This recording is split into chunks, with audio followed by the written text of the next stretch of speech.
Instagram, Facebook, WhatsApp ఇవన్నీ hack చేయడం, వీటి నుంచి అకౌంట్స్ హ్యాక్ చేసి డబ్బులు కాజేయడం. 10th క్లాస్ నుంచి యాక్చువల్గా ఫోన్ ఎలా హ్యాక్ చేయాలి, అమ్మాయిల యొక్క ప్రైవసీ వీడియోలు ఎలా తీసుకోవాలి, అబ్బాయిలను ఎలా బ్లాక్మెయిల్ చేయాలి 10th క్లాస్ నుంచి నేర్చుకుంటున్నాడు. నాకు అమ్మాయికి కావాలనే ఆశ. పోక్సో అంటే తెలియకుండా వీడు పోక్సో కేసులో ఇరుక్కుంటారు, ఒక 40 రోజులు మినిమం జైల్లో ఉండొస్తారు. ఆశకు అంత ఉండాలి. ఒక అమ్మాయి ఒక అబ్బాయి కలిసి ఉన్నప్పుడు ప్రైవేట్ వీడియోస్ కానివ్వచ్చు, ప్రైవేట్ ఫోటోలు అవ్వచ్చు ప్రచారం చేస్తాను, సోషల్ మీడియాలో చేస్తాను, బ్లాక్మెయిల్ చేసి ఈ మధ్య కాలంలో సెలబ్రిటీస్ కూడా చాలా చూస్తారు. Very famous person. Junior artist మరో ఆల్రెడీ జైలు వెళ్ళి వచ్చారు. ఫస్ట్ అమ్మాయితో మాటలో దింపుతాడు, రూమ్ కి రమ్మంటాడు, ఇక్కడ స్పై కెమెరా పెడతాడు, శారీరకంగా లొంగ తీసుకొని మొబైల్లో సేవ్ చేసుకుంటాడు. వాడు అడిగినప్పుడు అల్లా దీనికి నేను రమ్మన్నప్పుడు రావాలి, పొమ్మన్నప్పుడు పోవాలి. పైశాచిక ఆనందం. నేను చంపాను, నేను ఆ అమ్మాయిని రేప్ చేశాను అని ఒప్పుకున్నప్పుడు, అక్కడ ఎవిడెన్స్ ప్రాపర్ గా ఉన్నప్పుడు వెంటనే ఎందుకు శిక్షించారు? మరి పోలీసులలో పులులు సింహాలు ఉంటే డెఫినెట్ గా they will do their work. ఆ కేసుని దాదాపు 2 to 3 months లో క్లోజ్ చేసి హ్యాంగ్ డైరెక్ట్. ఒక అడ్వకేట్ పని అయ్యాక డబ్బులు తీసుకుంటారా, పని ముందే? ఒక బెయిల్కి 1000 రూపాయలకు చేస్తారు, అదే 1000 రూపాయల కేసుని 10 లక్షలు 20 లక్షలు కూడా చేస్తారు. చాలా పెద్ద కేసు. సో మీ ఫీజు అట్లీస్ట్ ఒక 5 కోట్లు అనుకోండి. సో అది ఫెయిల్ అయింది, ఏంటి పరిస్థితి? I'm not responsible.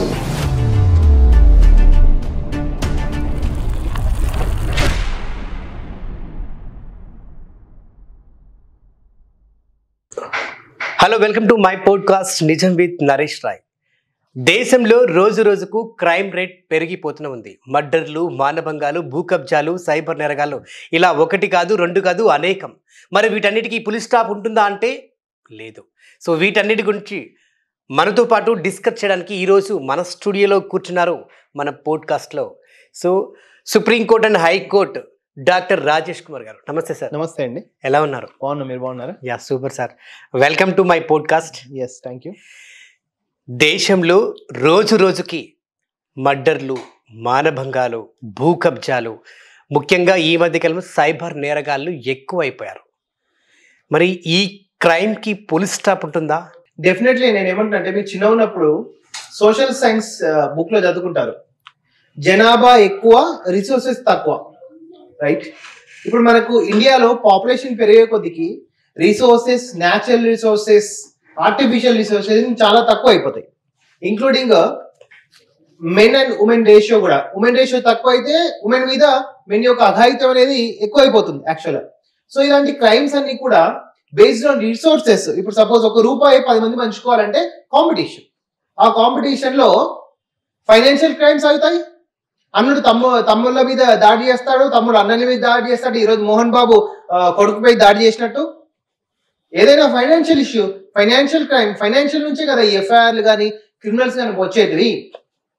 Coming to women, against women, rape cases, POCSO cases, ఇవన్నీ కూడా సైబర్ క్రైమ్. ఇప్పుడు ఈజీ మనీ చేయాలి. ఇప్పుడు ఒక ఇంట్లో కూర్చోవాలి. ఇప్పుడు కష్టం చేస్తే రోజుకు 800 కూలి, అది కాదు. సైబర్ ఇంట్లో కూర్చొని మీ అకౌంట్ లో ఉన్న డబ్బులంతా కాజేయాలి, అది కాన్సెప్ట్. సో అది సైబర్ క్రైమ్. అది విత్ ఇన్ ఇండియా జరగవచ్చు, అక్రాస్ ఇండియా జరగవచ్చు, అవుట్ సైడ్ ఇండియా కూడా జరగవచ్చు. మ్యాటర్ ఏంటంటే, ఇప్పుడు ఎక్కువగా అవుట్ సైడ్ నైజీరియన్స్ గ్యాంగ్ ఇదంతా ఉంది యాక్చువల్గా. ఆ నైజీరియన్ గ్యాంగ్ ఇండియాలో అకౌంట్స్ ఫ్రీజ్ చేసేసి ఈ అమౌంట్ మొత్తం ఆ అకౌంట్ లకు ట్రాన్స్ఫర్ చేయడం, అదంతా సైబర్ క్రైమ్ యాక్చువల్గా. సో డెఫినెట్ గా క్రైమ్ రేట్ అనేది పెరుగుతూనే ఉంది. ఎప్పుడైతే జనాభా పెరుగుతుందో క్రైమ్ రేట్ కూడా దానికి ఎక్స్పాన్షియల్ గ్రోత్ గా డెఫినెట్ గా పెరుగుతుంది. సో సొసైటీలో చాలా మందికి కూడా క్రైమ్ అంటే దాని మీద అవేర్నెస్ కూడా లేదు. ఇప్పుడు సోషల్ మీడియా ఎంత పెరిగినా కూడా అసలు క్రైమ్ అనేది ఎటువంటి విషయంలో దాన్ని క్రైమ్ లాగా చూడాలి సార్? నా యొక్క రైట్ వినియోగించుకుంటున్నాము అనేది వరకు అది క్రైమ్ కాదు. నీ యొక్క రైట్ కు భంగం కలిగిస్తున్నావు అంటే అది క్రైమ్. That's it. ఓకే. నేను కష్టపడి సంపాదించుకుంటున్నా, అది క్రైమ్ కాదు. నేను నీ కష్టాన్ని దోచుకోవడానికి ట్రై చేస్తున్నా అనేది క్రైమ్. సూపర్. ఘాటుగా సింపుల్. ఇవన్నీ సెక్షన్స్ ఇవన్నీ పక్కకు పెట్టేస్తే, నేను నిజాయితీగా ఉన్నా, నిజాయితీ సంపాదించుకుంటున్నా, it's okay, it's not a crime. నీ ప్రైవసీ ఆ స్పేస్ లోకి వచ్చి నేను దూరి నాకు ఏదో కావాలి, ఆశ ఎక్కువైపోతుంటే క్రైమ్ కూడా డెఫినెట్ గా పెరుగుతుంది. ఆశకు అంత ఉండాలి, ఆత్మ సుఖం ఉండాలి అన్నట్టు. యాక్చువల్ ఎప్పుడైతే ఆశ పెరుగుతుందో దాంతో పాటు క్రైమ్స్ డిఫరెంట్ ఏరియాలో, ఒక ఫైనాన్షియల్ క్రైమ్ కావచ్చు, ఇప్పుడు నాకు అమ్మాయికి కావాలనే ఆశ ప్రతీకారం, అక్కడ రేప్ కేస్, పోక్సో, ఆ అమౌంట్ లో డబ్బులన్నీ కావాలి, సైబర్ క్రైమ్. అన్న మీద తమ్ముడు పెత్తనం చెలాయించాలి, తమ్ముడు మీద అన్న పెత్తనం చెలాయించాలి, భార్య మీద భర్త పెత్తనం చెలాయించాలి, భర్త మీద భార్య పెత్తనం చెలాయించాలి అనేది అప్పుడు 490/88 డొమెస్టిక్ వైలెన్స్, ఇవన్నీ క్రైమ్స్. ఆశ, పెత్తనం, అధికారం. సో ప్రస్తుతం ఎక్కువ క్రైమ్ రేట్ వేటి మీద పెరుగుతున్నాయి? మామూలుగా అయితే ఇప్పుడు ఎక్కువగా ఇండియాలో అయితే domestic violence, family related issues, crimes అయితే చాలా పెరిగిపోతున్నాయండి. అంటే గ్రోత్, సివిల్ తగాదాలు కూడా ఎక్కువ పెరుగుతున్నాయి. ఎప్పుడైతే న్యూక్లియర్ ఫ్యామిలీస్ వస్తున్నాయో, మా వాటా మాకు కావాలని అమ్మాయి అంటది, అబ్బాయి అంటది, కూతురు అంటాడు, కొడుకు అంటాడు. ఇప్పటి వరకు తను ఎంత ఇస్తే అంత. దీని మీద తల్లిదండ్రులు చచ్చిపోయినాక కూతురు సివిల్ దావాలు. ఇంకా మూడోది వచ్చేసి నెక్స్ట్ సైబర్ క్రైమ్. ఎక్కువగా సైబర్ క్రైమ్ నేరాలు 10th క్లాస్ నుంచి, యాక్చువల్గా 10th క్లాస్ నుంచి వాళ్ళ అకౌంట్లో ఎలా ఫోన్ ఎలా హ్యాక్ చేయాలి, ఆ హ్యాక్ లో నుంచి అమ్మాయిల యొక్క ప్రైవసీ వీడియోలు ఎలా తీసుకోవాలి, అబ్బాయిలను ఎలా బ్లాక్మెయిల్ చేయాలి, 10th క్లాస్ నుంచి నేర్చుకుంటున్నాడు. ఇప్పుడు ఫోన్ అనేది ఇండిస్పెన్సిబుల్ థింగ్. 5th క్లాస్ నుంచి ఫోన్ యాక్సెసిబుల్ ఉంటుంది పిల్లలకి. ఆ పిల్లలకి ఏం చేయాలి, ఆ పిల్లలకి పాస్వర్డ్ ప్రొటెక్షన్ అంటే ఏంటి, క్రైమ్ అంటే ఏం తెలియదు. ఆ ఏజ్ లో నీ ఫోన్ 20 ఒకసారి గేమ్ ఆడుకొని ఇస్తారు, దాంట్లో ఏదైనా యాప్ డౌన్లోడ్ చేసుకొని వాళ్ళ ఇప్పుడు ఆ వయసులో ఏంటి చిన్న సిలబస్, 11 ఏళ్ల వయసులో బాధ్యతలు ఉండవు, చిన్న సిలబస్ అయిపోయి 2 గంటల్లో రివిజన్ చేసుకుంటారు. మామూలుగా బిజీ షెడ్యూల్ ఉంటే అబ్బాయికి అలాంటి ఆలోచన రావు. కామ్గా అరే వాడిని ఆటపడిద్దామా, వాని ఏదైనా సీక్రెట్ స్పామ్ పెడదామా, అమ్మాయికి ఏదైనా ట్రాప్ చేద్దామా అనే ఉద్దేశంతో ఈ క్రైమ్స్ అని పెరిగిపోయి అది పోక్సో కేసులకు కూడా వెళ్ళిపోయే ప్రమాదం. అసలు పోక్సో అంటే ఏం తెలియదు. 16 ఏళ్ళ అబ్బాయి, 15 ఏళ్ళ అబ్బాయికి అవతల 9th class 10th class standard అమ్మాయికి ఏదైనా అఘాయిత్యం చేయడానికి కూడా పోక్సో ఏంటో తెలియదు. యాక్చువల్గా పోక్సో అంటే తెలియకుండా ఈ పోక్సో కేసులో ఇరుక్కుంటారు, ఒక 40 రోజులు మినిమం జైల్లో ఉండొస్తారు. నెక్స్ట్ 4వ వచ్చేసి ఉమెన్ మీద కూడా ఎక్కువ క్రైమ్స్ జరుగుతున్నాయి. ఎందుకు, డామినెన్స్. బట్ ఇక్కడ ఇద్దరి మ్యూచువల్ అండర్స్టాండింగ్ ఉండడం వల్ల కొన్ని క్రిమినల్స్ గా కొన్ని సెక్షన్స్ అనేది మిస్యూటిలైజ్ చేస్తున్నారు. బట్ ఫైనల్ గా at an appropriate time after complete trial the court will has a jurisdiction to decide which is right and which is false. So general గా మనుషులు అంటే ఎందుకోసం ఈ క్రిమినల్ గా మారి క్రైమ్స్ చేస్తున్నారు? ఆశ, ఆధిపత్యం. నా ఇల్లు కాక పక్కోని ఇల్లు కబ్జా చేయాలా, నా ల్యాండ్ కాక పక్కోని ల్యాండ్ కబ్జా చేయాలా, ఆశ, ఆధిపత్యం మీద క్రిమినల్ అనేది ఎక్కువైపోతుంది. అమ్మాయి మీద నేను పెత్తనం చెలాయించాలా, భర్త మీద భర్తను నేను కంట్రోల్ పెట్టుకోవాలి, భార్యను నేను కంట్రోల్ పెట్టుకోవాలనే భర్త, తల్లిదండ్రుల్ని మాట వినకుండా అది వాళ్ళని కూడా గ్రిప్ లో పెట్టుకోవాలనే ఒక ఆశ, పొలిటికల్ గా ఎదగాలని, ఈ ఏరియాలో ఇక్కడ నేను కౌన్సిలర్ కావాలి, లేకపోతే కార్పొరేటర్ కావాలి, వాళ్ళ మీద పెత్తనం చెలాయించాలని ఒక ఆశ పెరిగే కొద్దికి డెఫినెట్ గా క్రైమ్ అనేది పెరుగుతుంది. నువ్వు కష్టపడి సంపాదించుకున్నప్పుడు ఏం జాబ్ లేకపోతే మా ఎంజీఎన్ఆర్ఎస్ తీసుకొని బతుకు, రోజుకు 350 రూపాయలు ఇస్తారు ఎంజీఎన్ఆర్ఎస్ జాబ్ లేనప్పుడు. అంతేగాని దాంట్లో ఎంజీఎన్ఆర్ఎస్ లో కూడా డబ్బులు కాజేయాలి, కూర్చున్న చోట ఫ్రీగా పైసలు ఎట్లా రావాలా, ఇలాంటి ఆలోచన అన్నిటి కూడా క్రైమ్ కి దారి తీస్తాయి. ఎస్, ముఖ్యంగా ఈ మధ్య కాలంలో యువత సైబర్ క్రైమ్స్ ఎక్కువ చేస్తున్నారు. అంటే సైబర్ నేరగాళ్ళు ఎక్కువైపోయారని చెప్పేసి మనకు బయట థియేటర్స్లో కూడా చెప్తా ఉంటారు, జాగ్రత్త అని. సోషల్ మీడియా విషయానికి వస్తే ఇన్స్టాగ్రామ్, ఫేస్బుక్, వాట్సాప్ ఇవన్నీ హ్యాక్ చేయడం, వీటి నుంచి అకౌంట్స్ హ్యాక్ చేసి డబ్బులు కాజేయడం, ఇవి మరీ ఎక్కువైపోయింది.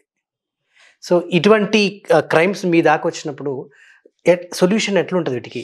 ఇటువంటి క్రైమ్స్ ఆఫ్ చేయాలన్నా కూడా దానికి పుల్ స్టాప్ పడే విధంగా ఎలా చేయాలి? ఇటువంటి అనేది ఏ అడ్వకేట్ దగ్గరికైనా సైబర్ క్రైమ్స్ అనేది చాలా కామన్ అండి ఈ మధ్యలో. దానికి రెస్పెక్టివ్ గా మన డిస్ట్రిక్ట్లలో హైదరాబాద్ సిసిఎస్ ఉంది, రాచకొండ సిసిఎస్ ఉంది, సైబరాబాద్ సిసిఎస్, ఇవన్నీ police stations especially cyber crimes investigation చేస్తారు.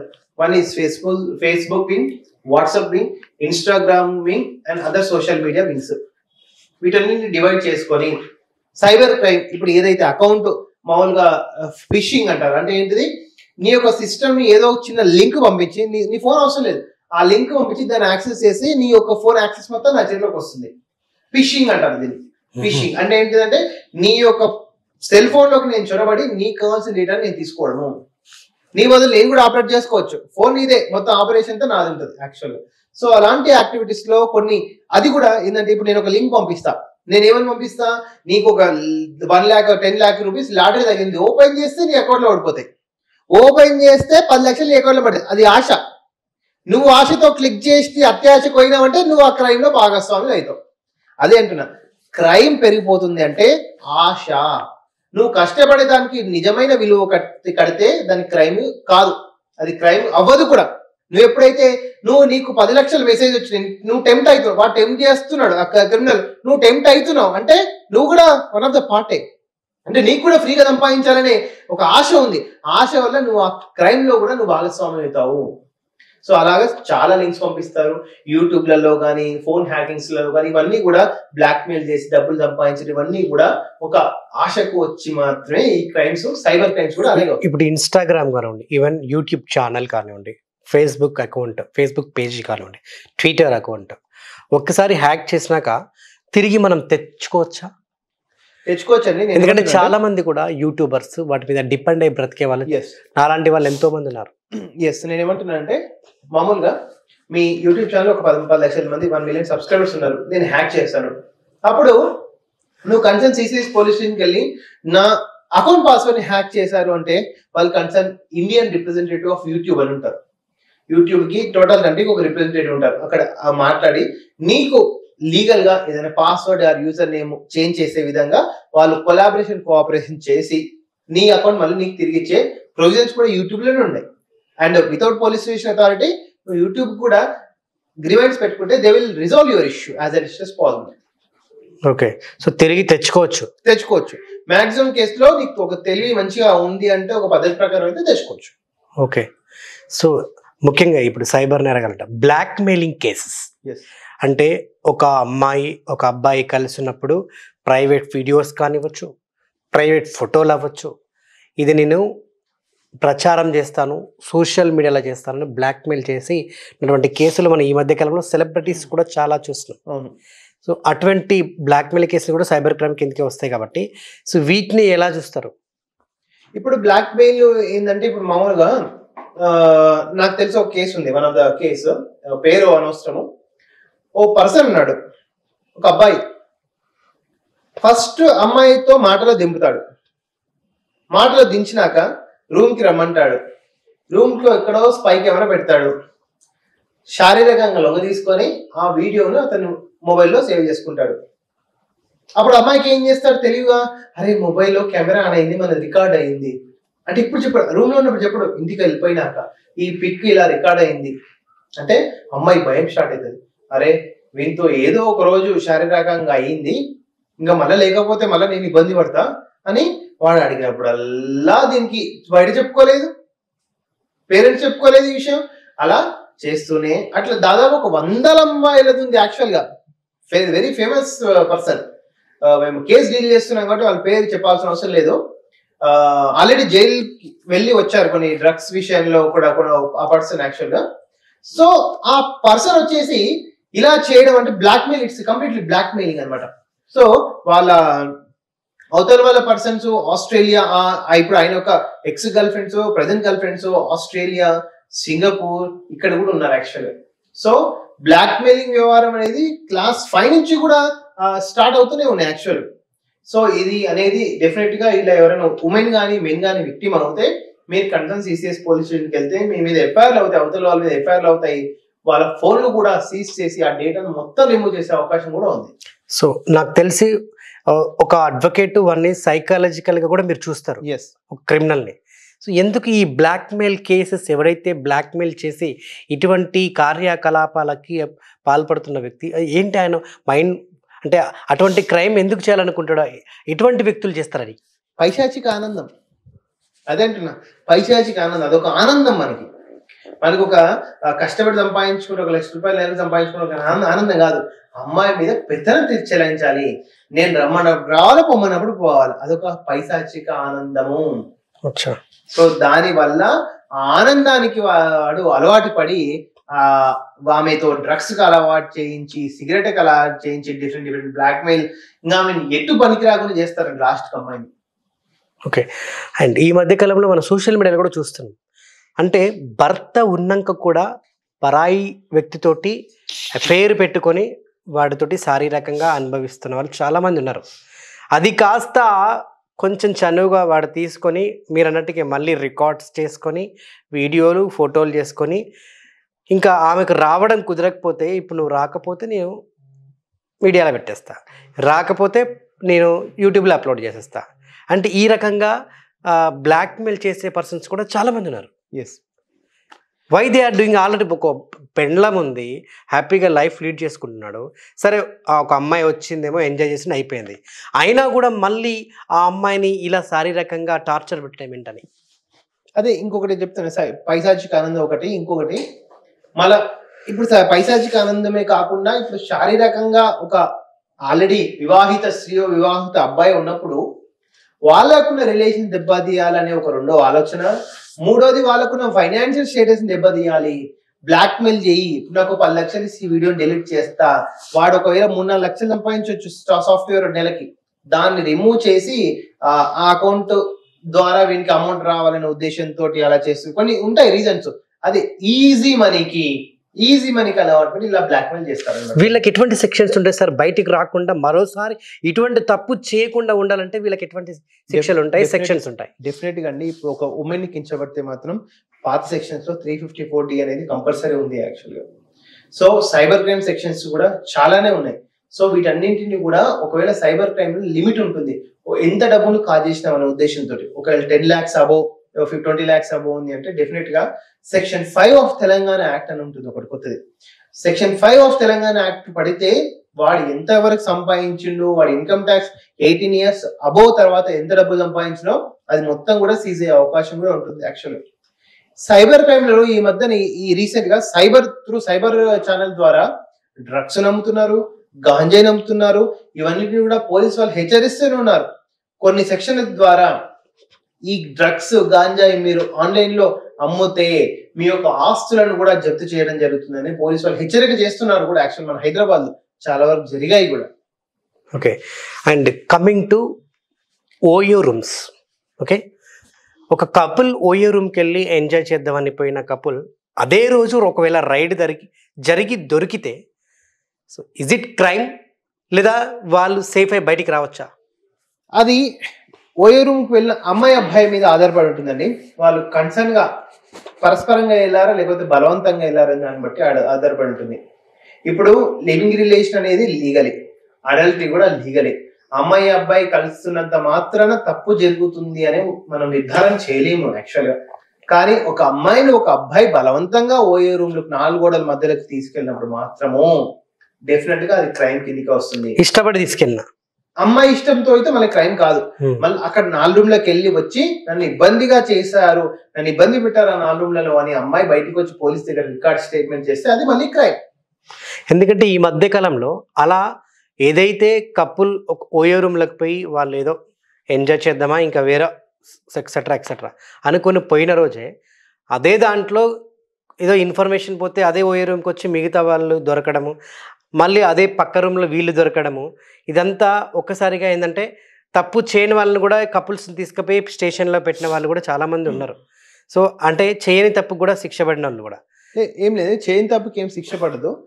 ఒకవేళ పోలీసు వాళ్ళు ఇల్లీగల్ గా పెట్టినారంటే మీకు రిమాండ్ చేసేటప్పుడు జడ్జి గారికి మీరు ప్రొడ్యూస్ చేస్తారు. యాక్చువల్గా జడ్జి గారి దగ్గర ప్రొడ్యూస్ చేసినప్పుడు ఈ అమ్మాయి అబ్బాయి మా స్వతः ఇష్టంతో మేము వెళ్ళామంటే జడ్జి గారు ఆ రిమాండ్ క్యాన్సిల్ చేసే అవకాశం కూడా ఉంటుంది. బట్ ఇంకోటి ఏంటంటే ఈ ఓయో రూమ్ లో వచ్చినాక మాత్రము cause of action of rape especially 376 relations లో ఉండి ఈ రేప్ కేసులు పెడతారు కదా, ఓయోలో దాదాపు above 50% cause of actions rape సంబంధించిన కేసులో ఓయోలోనే రిజిస్ట్రేషన్ అవుతున్నాయి. ఓకే, మొన్న బాయ్ ఫ్రెండ్ ఎక్స్ వైఫ్ ను ఓయోకి తీసుకెళ్లారు, శారీరకంగా కలిశారు, ఒక్కసారి కాదు 4-5 సార్లు. సో ఈ ఓయో రూమ్ లో కూడా ఆలోచించాలి యాక్చువల్ గా ఎవరెవరికి మీరు పర్మిషన్ ఇస్తున్నారు, ఎవరెవరికి పర్మిషన్ ఇవ్వట్లేదు, అక్కడ ఏంటి పర్పస్ ఏంటి అనేది కూడా రికార్డ్ చేయాల్సిన ఆవశ్యకత అవకాశం ఎంతో ఉంది యాక్చువల్లీ.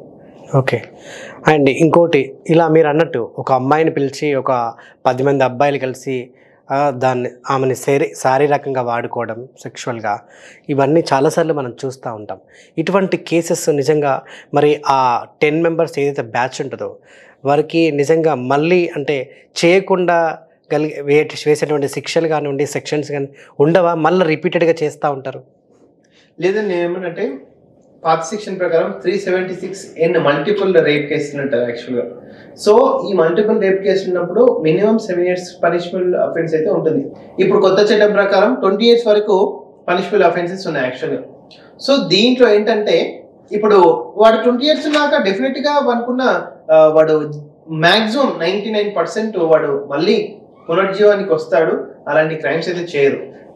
గ్యాంగ్ రేప్ సెక్షన్స్ లో మామూలుగా ఇప్పుడు ఈ గ్యాంగ్ రేప్ జరిగితే మామూలుగా 376 పెట్టే బదులు నన్ను అడిగితే సజ్జనార్ విషయంలో అదే ఇన్సిడెంట్ మరి ప్రతి ఒక్క గ్యాంగ్ రేప్ లో జరగాలని నేను కోరుకుంటున్నాను. ఎందుకంటే ఇప్పుడు ఒక అమ్మాయి జీవితాన్ని నాశనం అయినప్పుడు 4-5 మళ్ళీ ఏ విధంగా బతికి బయటకు వస్తారు? యాక్చువల్గా అమ్మాయిని రేప్ చేసి కాకుండా మళ్ళీ అత్యాచారం చేసి చంపడం కూడా జరిగింది యాక్చువల్గా.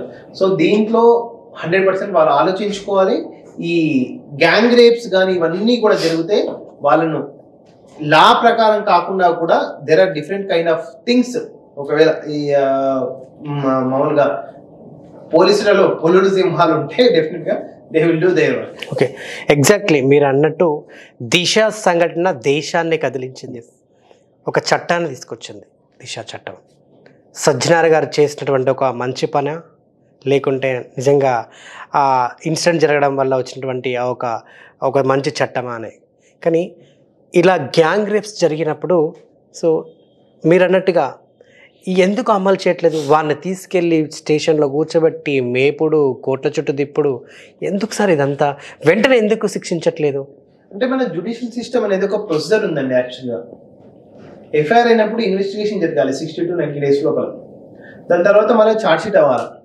ఛార్జ్షీట్ తర్వాత మళ్ళీ కోర్టుకి ఎక్కాలి కేసు. ఆ కేసు కోర్టుకి వెళ్ళాక మళ్ళీ సమ్మన్స్ ఇష్యూ కావాలి. సమ్మన్స్ తర్వాత మళ్ళీ అపియరెన్స్ ఉంటుంది.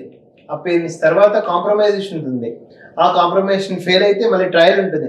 ట్రయల్లో కూడా చీఫ్ అఫిడవిట్ ఉంటుంది, చీఫ్ ఎగ్జామినేషన్ ఉంటుంది, క్రాస్ ఎగ్జామినేషన్, మళ్ళీ మీకు ఎగ్జామినేషన్ వచ్చకపోతే re examination, then arguments, then judgement. ఇవన్నీ ప్రాసెస్ కంప్లీట్ అవ్వడానికి ఒక క్రిమినల్ కేసులో మినిమం 2 to 3 years పడుతుంది. Until unless it's a fast track case. ఒక క్రిమినల్ నేను చంపాను, నేను ఆ అమ్మాయిని రేప్ చేశాను అని ఒప్పుకున్నప్పుడు, అక్కడ ఎవిడెన్స్ ప్రాపర్గా ఉన్నప్పుడు వెంటనే ఎందుకు శిక్షించారు? మరి ఎందుకంటున్నా మన సిస్టంలో ఉన్న ట్రయల్ ఒక ప్రొసీజర్ అనేది ఎస్టాబ్లిష్ చేసిన మనం ఐపీసీ, సిఆర్పిసి, ఎవిడెన్స్ యాక్ట్ ఇవన్నీ కూడా ఒక ప్రొసీజర్ ఫాలో అవుతుంది. ఆ ఫాలో అయినప్పుడు suppose for example same question ఇప్పుడు సింగపూర్లో డ్రగ్స్తో పట్టుబడ్డారండి ఎన్డీపీఎస్లో. మన దగ్గర ఇదే ఎన్డీపీఎస్ యాక్ట్ డ్రగ్స్ కేసు ఒక 10 years పడుతుంది, మినిమం 5 years పడుతుంది. ఇన్వెస్టిగేషన్ చేసి ట్రయల్లో కేజీ గాంజాయా లేకపోతే కేజీ ఆల్ఫా జ్వరమా ఇవన్నీ కూడా 5 years పడుతుంది. అదే సింగపూర్లో there is no methodology for trial. డైరెక్ట్గా ఆ కేసుని దాదాపు 2 to 3 months క్లోజ్ చేసి హ్యాంగే డైరెక్ట్. డ్రగ్స్తో దొరికిండు అంటే డైరెక్ట్ హ్యాంగే, there is no option. But మన ఇండియాలో ఒక 5 years వరకు డ్రగ్స్ అమ్మి జైలుకు వేసినాడు, మళ్ళీ trial during the period of trial ఇంకొక డ్రగ్స్ ప్యాకెట్ అమ్మి కథలు కూడా మన దగ్గర ఉన్నాయి. అట్లాంటిది మేము సింగపూర్లో కేసు మేము హ్యాండిల్ చేస్తాం కదా. మేము యాక్చువల్గా అతను హ్యాంగ్ అయ్యారు, హ్యాంగ్ నుంచి మేము కాపాడలేకపోయాము. ఒకరినైతే ఒక 30 years వరకు మనము ఒక పనిషబుల్ అఫెన్స్ వరకు లాక్కొని రావడం అయితే జరిగింది. ఈ మధ్యకాలంలో డ్రగ్స్, గాంజా చాలా అంటే మైనర్సే, యూతే దానికి బాగా అలవాటు పడి జీవితాలు పాడు చేసుకుంటున్నారు. సో డ్రగ్స్, గాంజా విషయానికి వస్తే ఎగ్జాంపుల్, ఒక 2 స్నేహితులు ఒక ప్లేస్లో, ఒక స్నేహితుడికి గాంజా అలవాటు ఉంది, ఒక స్నేహితుడికి అలవాటు లేదు. సో ఒక అతను గాంజా డ్రగ్స్ కొడుతున్నాడు. అనుకోకుండా ఇన్ఫర్మేషన్ పోలీసులకు వెళ్ళింది, పోలీసులు వచ్చి అరెస్ట్ చేశారు. అంటే గాంజా కొడుతున్న పర్సన్ అరెస్ట్ చేశారు, పక్కన ఆయనతో పాటు కూర్చున్న పర్సన్ కూడా అరెస్ట్ చేశారు. కట్ చేస్తే ఆ వ్యక్తికి కొద్ది రోజుల్లో యూఎస్కో ఏదో ఆస్ట్రేలియా వెళ్ళాలి, వీసా వస్తుంది, వెళ్ళాలి. ఈలోపు అరెస్ట్ అయ్యాడు, కేసు ఫైల్ అయింది. ఈలోపు ఆయనకు వెరిఫికేషన్ కోసం వాళ్ళ ఇంటికి వచ్చారు, కేసు ఫైల్ అయింది. సో ఆయన జాబ్ పోయింది, వీసా రాలేదు, ఇదంతా. అంటే గాంజా డ్రగ్స్ విషయానికి వస్తే ఇక్కడ అంటే పోలీస్ వాళ్ళు ఎవరైతే అరెస్ట్ చేశారో తీసుకున్న వ్యక్తిని తీసుకోని, అంటే తప్పు చేసిన వ్యక్తి అరెస్ట్ అయ్యాడు, ఇక్కడ తప్పు చేయని వ్యక్తి కూడా అరెస్ట్ అయ్యాడు. ఆయన అనుభవిస్తున్నాడు, ఈయన అనుభవిస్తాడు. రిమాండ్ అని చెప్పేసి 15 రోజులు 20 రోజులు రిమాండ్లో పెట్టారు. ఆబ్వియస్లీ కేసు ఫైల్ అయిపోద్ది. దానివల్ల ఇక్కడ చూడండి, చేసినవాడు చేయనివాడు జాబ్ కోల్పోయాడు, వీసా కూడా రాకుండా అయింది. సో దీన్ని మరి వెంటనే దాన్ని పోలీస్ వాళ్ళు నిర్ధారణ చేసి ఆ ఇంట్రాగేషన్ కానీ పరీక్షలు కానీ వెంటనే ఎందుకు నిర్వర్తించట్లేదు, ఎందుకు నిర్వహించట్లేదు? జనరల్గా ఏంటంటే ఇప్పుడు ఎన్డీపీఎస్ యాక్ట్ అంటారు దీన్ని. మొత్తం ఎన్డీపీఎస్ యాక్ట్ ప్రకారము ఎవరైనా కమర్షియల్గా యూటిలైజ్ చేస్తూ మీరు వేరే వాళ్ళకి అమ్ముతున్నా, ఆ ఎన్డీపీఎస్ యాక్ట్ ప్రకారం గాంజా కానీ ఆల్ఫాజోరం కానీ ఎండిఎంఎస్ కానీ డ్రగ్స్ కానీ ట్రాన్స్పోర్ట్ చేస్తున్నా, ఎక్స్పోర్ట్ అండ్ ఇంపోర్ట్ చేస్తున్నా మీరు శిక్షార్హులు. దీనివల్ల ఏంటంటే ఇవన్నీ non bailable cases. First remand, there is no option for bail, minimum station bail option అయితే ఉండదు. ఇప్పుడున్న పరిస్థితుల్లో ఎక్స్పెషల్లీ రేవంత్ రెడ్డి కాంగ్రెస్ ప్రభుత్వం వచ్చాక డ్రగ్స్ పై ఉక్కుపాదం అయితే మోపడం జరిగింది. ప్రతి ఒక్క కేసుకి కూడా minimum 2 to 3 months jail, almost all A1 to A4 A3 ఇవన్నీ కూడా మినిమం 1.5 45 days అయితే మినిమం కంపల్సరీ అవుతుంది. సో ఇక్కడ ఏంటంటే చిన్న పిల్లల నుంచి డ్రగ్స్ అనేది అలవాటు ఎక్కువగా వెళ్తుంది. దీనికి మనము 5th class నుంచి కూడా ట్రైనింగ్ అనేది ఇవ్వడము, అవేర్నెస్ ఇవ్వడము, పేరెంట్స్కి అవేర్నెస్ ఇవ్వడము, నాట్ ఓన్లీ స్టూడెంట్స్ పేరెంట్స్ కూడా అవేర్నెస్ అనేది చాలా ఇంపార్టెంట్ ఇక్కడ యాక్చువల్గా. అంటే ఒక పిల్లోడు డ్రగ్స్ యూస్ చేస్తుంటే ఆయన యాక్టివిటీస్ ఎలా ఉంటాయి, జనరల్గా మారిపోతుంది. అంటే ఏంటిది, కొంచెం సైకియాట్రిక్గా కూడా వెళ్ళిపోతాడు పిల్లోడు. అంటే ఏంటిది, డ్రగ్స్ అంటే కావాలి కావాలి కావాలి, అది చెప్పరా, తెలియని ఆనందం, తెలియని అదేంటిది కోరిక, డ్రగ్స్తో ఆ అనుభూతి ముందు వెళ్ళాలి అనే ఉద్దేశంతో. మామూలుగా ఇవన్నీ కూడా మనం ఇంతకుముందు చూస్తున్నాం, గాంజాయి బిస్కెట్స్, గాంజాయి చాక్లెట్స్ అన్ని కూడా చూస్తున్నాం. ఇవన్నీ చిన్నపిల్లలకి అలవాటు చేయడం వల్ల వాళ్ళకి ఇచ్చే పాకెట్ మనీని వీళ్ళు దోచుకోవడానికి, అంటే జస్ట్ ఇంకా వాడు ఏం లే, నేను చెప్తుంటే నాకు చిన్న ఉన్నప్పుడు బోర్బన్ చాక్లెట్స్ అంటే పిచ్చి. అంటే ఏంటిది, ఏ ఇంట్లో ఒక 10 rupees ఇంట్లో పేరెంట్స్ ఇస్తే బోర్బన్. సో పిల్లోడు కూడా ఆ చాక్లెట్స్ కానీ దానికి అడిక్ట్ అయిపోవడము జరుగుతుంది యాక్చువల్గా. ఇవన్నిటి కూడా ఎప్పుడైతే ట్రాన్స్పోర్ట్ జరగకుండా చిన్నపిల్లల దగ్గర ఉంటే కూడా లీగల్గా పనిషబుల్ కాబట్టి వాళ్ళందరూ జువెనైల్ కిందకి వస్తారు. వాళ్ళు జైళ్లలో కొంచెం కంఫర్టబుల్గా తక్కువ రోజులు ఉండే అవకాశం ఉంటుంది జువెనైల్ కోర్ట్స్ జ్యుడిక్షన్ ప్రకారం. కానీ మామూలుగా అబో 18 years దొరికితే మాత్రము 100% కన్జ్యూమ్ చేస్తున్నా, ట్రాన్స్పోర్ట్ చేసిన, ఎక్స్పోర్ట్ అండ్ ఇంపోర్ట్ చేసినా మాత్రం వాళ్ళు మాత్రం శిక్షార్హులు. వాళ్ళకి ఫస్ట్ బెయిల్ అయితే మ్యాక్సిమం రాదండి. Second bail we should try our level best యాక్చువల్గా. ఒకవేళ అక్కడ కూడా రాకుంటే హైకోర్టులోకి వెళ్ళి కూడా మనము ఒక with surety, with bail with conditions అంటాం కదా, 50,000 షూరిటీయా, ₹1,00,000 షూరిటీయా, దాని మీద తీసుకురావచ్చే అవకాశం ఉంటుంది. కానీ ఎంతకు మించైనా ట్రయల్లో ఒకవేళ ప్రూవ్ అయితే మినిమం 5 సంవత్సరాలు జైలు శిక్ష అయితే తప్పదు. 5 నుంచి 7 సంవత్సరాలు, minimum 7 years, and below 7 years కూడా డిపెండ్స్ అపాన్ జడ్జి జ్యూరిడిక్షన్ మీద ఆధారపడి ఉంటుంది. సో డ్రగ్స్ గాంజా కేసులు దొరికిపోతే మీరు అన్నట్టు కన్జ్యూమ్ చేసినా అమ్మినా కూడా నాన్ బెయిలబుల్ అంటారు కదా, అసలు బెయిలే రాదని చెప్పి. ఎస్, అదే అంటుంది, బెయిల్ రాదు. నాన్ బెయిలబుల్ అంటే రిమాండ్ ఇన్వెస్టిగేషన్ అవుతుంటే మాత్రం బెయిల్ వస్తుంది. ఇన్వెస్టిగేషన్ అయిపోయి ఆ లాస్ట్ మూమెంట్లో ఉంటే బెయిల్ వస్తుంది. ఇవన్నీ కూడా నాన్ బెయిలబుల్ కేసెసే. కొన్ని చూడండి, సుప్రీంకోర్టు వాళ్ళకి వెళ్ళినాయి బెయిల్ కేసెస్, రిజెక్ట్ చేశాయి. కన్సర్న్ హైకోర్ట్స్ కూడా రిజెక్ట్ చేసినప్పుడు దెర్ ఇస్ నో ఆప్షన్, మళ్ళీ సుప్రీంకోర్టుకి వెళ్ళడం తప్ప వేరే ఆప్షన్ ఉండదు. ఇప్పుడు డ్రగ్స్ మనం అనుకున్న దానికంటే లిమిటేషన్ దాటి కొడుతున్నప్పుడు ఆయనకు బెయిల్ ఎట్లా ఇస్తారు మళ్ళీ? అంటే ఇప్పుడు ఇంకా ప్రూవ్ కాలే కదా, ప్రూవ్ అయినాక కూడా, ప్రూవ్ అయినాక 100% he has to face jail. There is no option.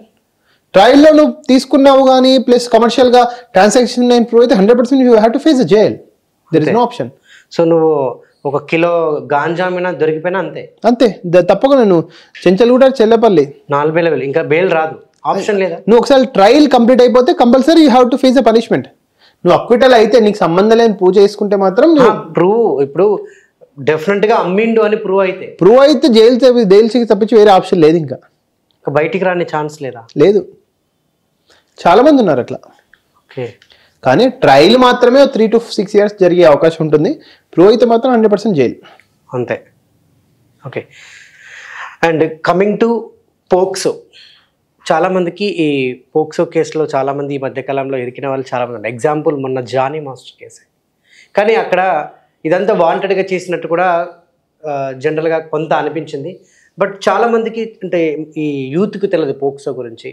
ఈ కేసులో ఇరిక్కిపోయి నిజంగా బెయిల్ రాకుండా ఉన్న వాళ్ళు కూడా చాలా మంది ఉన్నారు పోక్సో కేసులో. సో ఈ ఎక్కువగా అంటే ఏదైతే 18 సంవత్సరాల పైన ఉన్న వాళ్ళని ఈవెన్ రేప్ చేసినా, రేప్ చేయబడినా కూడా ఇటువంటి వాటికి పాల్పడ్డప్పుడు సో దీన్ని ఎందుకు అంటే అంత జాగ్రత్తలు తీసుకోకుండా ఎందుకు ఇటువంటి కేసెస్ ఎక్కువ అవుతున్నాయి? ఈ పోక్సో అనే విషయం ఏంటంటే ఎవరైనా 16 ఏజ్ అండ్ 18 ఏజ్ బిలో ఉన్న లేడీస్కి సెక్షువల్గా హరాస్మెంట్ అవుతాయి అండ్ రేప్ జరిగితే మాత్రం పోక్సో అంటారు. బట్ ఇప్పుడున్న అవేర్నెస్ మొబైల్ రీజియన్లో గర్ల్ ఫ్రెండ్ బాయ్ ఫ్రెండ్ అనే సిస్టమ్ 5th క్లాస్ నుంచి స్టార్ట్ అయింది స్కూళ్ళలో. ఇంతకుముందు ఇంటర్మీడియట్ లెవెల్, డిగ్రీ లెవెల్ ఉంటుండే. ఇప్పుడు 5th క్లాస్ నుంచి అరే నా పోరెగాడు. సో పోరిగాడు ఆ తెలియని వయసులో కలిస్తే ఏం జరుగుతుందండి? సెక్షువల్గా తెలియక సెక్షువల్గా ఇంటరాక్ట్ అయినప్పుడు ఆ అమ్మాయికి సెక్స్ అంటే ఏంటి తెలియదు, రొమాన్స్ అంటే ఏంటి తెలియదు, కిస్ అంటే ఏంటి తెలియదు. ఆ సిచ్యువేషన్లో ఆ చిన్న పిల్లగాడు కానీ ఇంకెవరైనా టీచరు ఇంకెవరే సో ఆయన కొంచెం తెలియని భావంలోకి వెళ్ళిపోతుంది. అరే తప్పని కూడా తెలియదు కొందరికి. తెలియని భావంలోకి వెళ్ళి ఆమె ఒక ఇన్ఫాక్చుయేషన్ స్టేజ్లో వెళ్ళిపోతుంది. అది పేరెంట్స్కి చెప్పినప్పుడు అప్పుడు రికగ్నైజ్ అవుతారు, ఓకే నా బిడ్డ సెక్షువల్గా హరాస్మెంట్ అయ్యింది. అప్పుడు ఏం చేయాలి? నువ్వు ఆధార్ కార్డు కానీ 10th క్లాస్ కానీ మేము తీసుకెళ్ళి కన్సర్న్ పోలీస్ స్టేషన్లో నన్ను పలానా టీచర్ కానీ, మా పలానా ఫ్రెండ్ కానీ, పలానా క్లాస్మేట్ కానీ మా అమ్మాయిని సెక్షువల్గా హరాస్ చేశారు, you take necessary action as per law అంటే అప్పుడు పోలీసు వాళ్ళు పోక్సో రిజిస్టర్ చేస్తారు. పోక్సో కేసు అంటే ఏంటి? అమ్మాయి ఏజ్ 18 years బిలో ఏంటిది ఇంకా ఎక్కువ ఉంటుంది, పనిష్మెంట్ ఎక్కువ ఉంటుంది. యాక్చువల్గా మామూలుగా రేప్ కేసుకి రీజనబుల్గా ఒక 30 to 40, 50 days జైల్లో ఉంటే దీంట్లో ఇంకా 3 months వరకు ఉండే అవకాశం కూడా ఉంటుంది. ఓకే, జానీ మాస్టర్ కూడా ఆల్మోస్ట్ 45 days ఉన్నారు. చాలా గట్టిగా ట్రై చేస్తే అది 45 days హైకోర్టులో వచ్చింది లాస్ట్కు. ఓకే, సో జానీ మాస్టర్ విషయంలో అంటే ద్రోషి అని చెప్పేసి నిర్ధారణ కాలే కదా? ఇప్పుడు కాదు, అది ఇంకా 3-4 years ఈజీగా పడుతుంది. ఓకే, ట్రయల్ పూర్తి అవడానికి 3-4 years ఈజీగా పడుతుంది. జైలుకి వచ్చిన ప్రతి ఒక్కరు దోషి కాదు, నిర్దోషి అని మనం చెప్పలేము. Jail is a first remand అంతే. రిమాండ్, కస్టడీ, రిమాండ్ ఇవన్నీ టర్మ్స్ ఉంటాయి. జైల్లోకి వచ్చినట్టు ప్రతి ఒక్కరు తప్పు చేసినది ఏం కాదు. సో మన స్కూళ్ళల్లో ఈ మధ్యకాలంలో కూడా చాలా జరిగినాయి. చిన్న పిల్లలు LKG, UKG, 1st class, 2nd class వాళ్ళని కూడా ఈ టీచర్స్ వదిలిపెట్టడం లేదు. అంటే సెక్షువల్గా వాళ్ళతో అంటే వాళ్ళని యూజ్ చేసుకొని చంపిన వాళ్ళు, హరాస్మెంట్ చేసే వాళ్ళు కూడా చాలామంది ఉన్నారు. ఎస్, ఎందుకు చిన్నపిల్లల్ని చూస్తే ఇటువంటి మెంటాలిటీ కలిగిన టీచర్స్ ఏంది అసలు? వాళ్ళ మైండ్ సెట్ ఏంది? ఇప్పుడు టీచర్లు కూడా వాళ్ళకు కూడా వాళ్ళ సెన్సెస్ కంట్రోల్ చేసుకోవాలి. వాళ్ళకు పిల్లలు ఉంటారు. ఎస్, అదే అంటున్నా. అదే పైశాచిక ఆనందం అనేది ఉంటుంది. ఒకవేళ చిన్నపిల్లలు ఏం చూస్తారు అదే ఉంటుంది, అదే పైశాచిక ఆనందం అంటారు వాళ్ళు. అట్లాంటి వాళ్ళని యాక్చువల్గా అది క్రిమినల్ అని తెలిసిన, క్రైమ్ అని తెలిసిన మార్కులు వేయాలను 100కు 100 వేస్తామమ్మా, నేను క్లాస్ టాపర్ చేస్తామంటే ఆమె ఉబ్బిపోద్ది క్లాస్లో. ఇప్పుడు ఒక లేడీ స్టూడెంట్ వాళ్ళు కష్టపడి చదువుకోవడానికి కదా, అమ్మ ఫస్ట్ ఇన్ క్లాస్ బ్యాడ్ చేస్తుంది, నాకు సెకండ్ ఇన్ క్లాస్ బ్యాడ్ చేస్తుంది అంటే వాళ్ళు మామూలుగా పాజిటివ్గా రియాక్ట్ అయ్యి టీచర్ ఏదైతే చేయడం కానీ. అందుకే ప్రభుత్వం కూడా, షీటీమ్స్ కూడా ఒక కొత్త ప్రపోజల్స్ వచ్చాయి. What is good touch, what is bad touch అనేది చిన్నప్పటి నుంచి 1st class నుంచి నేర్పిస్తున్నారు. డెఫినెట్గా అది ఇంకా ప్రాథమిక స్కూల్స్లోకి వెళ్ళి ఇంకా ఊర్లలో కూడా అన్ని ప్రైవేట్ గవర్నమెంట్ స్కూళ్ళలోకి వెళ్ళి what is good touch, what is bad touch అనే ఉద్దేశంతో ఈ ట్రైనింగ్ అనేది, అవేర్నెస్ అనేది ఇంక్రీజ్ జరిగితే ఒకవేళ టీచర్ మృగమైనా సరే తప్పించుకోలేడు. ఓకే, అండ్ చాలామంది సామాన్యులలో ఏదన్నా ఇన్సిడెంట్ జరిగినప్పుడు వెంటనే వాడు ఒక క్రైమ్ చేసినప్పుడు వెంటనే తీసుకెళ్ళి రిమాండ్కి తరలించడమో జైల్లో పెట్టడం జరుగుతుంది. అదే ఒక మినిస్టర్, ఒక ఎమ్మెల్యే, ఒక సీఎం, ఒక PM అదే క్రైము వాళ్ళు చేసినప్పుడు వెంటనే అరెస్ట్ చేసి తీసుకెళ్ళి రిమాండ్కి ఎందుకు తరలించారు? ఎందుకు ఇన్వెస్టిగేషన్ చేయరు? ఎందుకు వాళ్ళని జైల్లో వేయరు? ఇది ఎక్కడి న్యాయం? లేదండి, మామూలుగా చట్టం ఎవరికి చుట్టం కాదు, చట్టం అందరికీ సమానమే. కానీ మన ఈ సామాన్యులు జరిగితే, సపోజ్ ఒక నిన్నే అరెస్ట్ చేస్తున్నావు అనుకో, నువ్వు సామాన్యుడు అనుకో, నువ్వు ఏదైనా మిస్టేక్ చేసినావు, నీకు లా మీద అవగాహన ఉండకపోవచ్చు ఎక్కువ. సో పోలీసు వాడు చేతులు కట్టుకోమంటే కట్టుకుంటావు, దించుతావు, కూర్చోమంటే నిల్చుంటావు. నీకు ఒక అడ్వకేట్ సపోర్ట్ లేదు, నీకు నాలెడ్జ్ లేదు చట్టం మీద, పోయి రిమాండ్ అయిపోతావు. ఏదైనా సపోజ్ నువ్వే డ్రగ్స్ కేసులో ఏదైనా ఇష్యూ అయితే, అదే ఎమ్మెల్యే కొడుకో ఎంపీ కొడుకో డ్రగ్స్ కేసులో ఇష్యూ అయితే వాడు ఏం చేస్తాడు, ఫస్ట్ అబ్స్కాన్కి వెళ్ళిపోతాడు ఫోన్లు బంద్ చేసి. నాకు మా డాడీ ఒకటి చెప్పిండు, యాంటిసిపేటరీ బెయిల్ అనే ప్రొవిజన్ ఉంది, ముందస్తు బెయిల్. లోయర్ కోర్టులో వేసుకుంటాడు, హైకోర్టులో వేసుకుంటాడు. 10 లక్షలు పెట్టి 20 లక్షలు పెట్టి అడ్వకేట్ ఫీజు పెడతాడు, యాంటిసిపేటరీ బెయిల్ వస్తుంది. అంటే చట్టం అందరికీ సమానమే. నీకు నాలెడ్జ్ లోపం వల్ల నువ్వు ఆ ప్రొవిజన్ యూటిలైజ్ చేసుకోలేకపోతున్నావు, వాడు నాలెడ్జ్ ఉండి ప్రొవిజన్ ఉండి యూటిలైజ్ చేసుకుంటున్నా, అంతే అర్థం.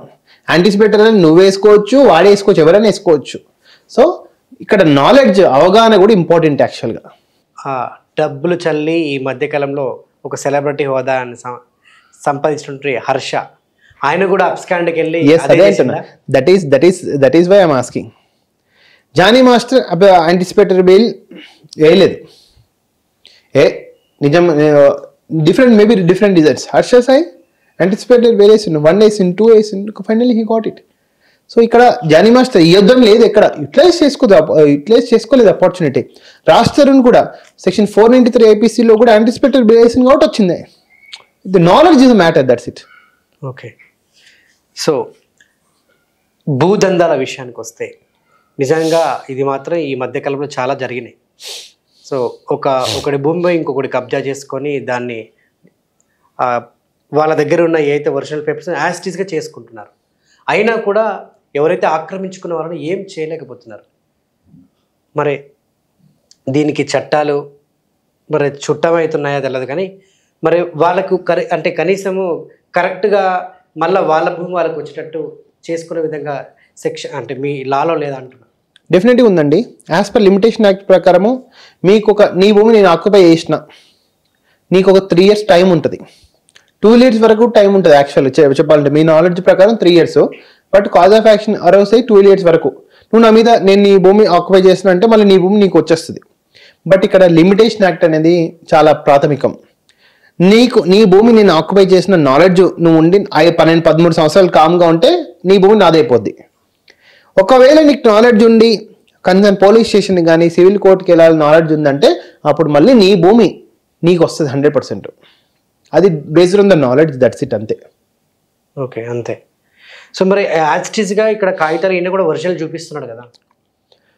ఒరిజినల్ చూస్తే ఏది ఒరిజినల్ ఏది ఇల్లీగల్ అనేది కోర్టు డిసైడ్ చేస్తుంది.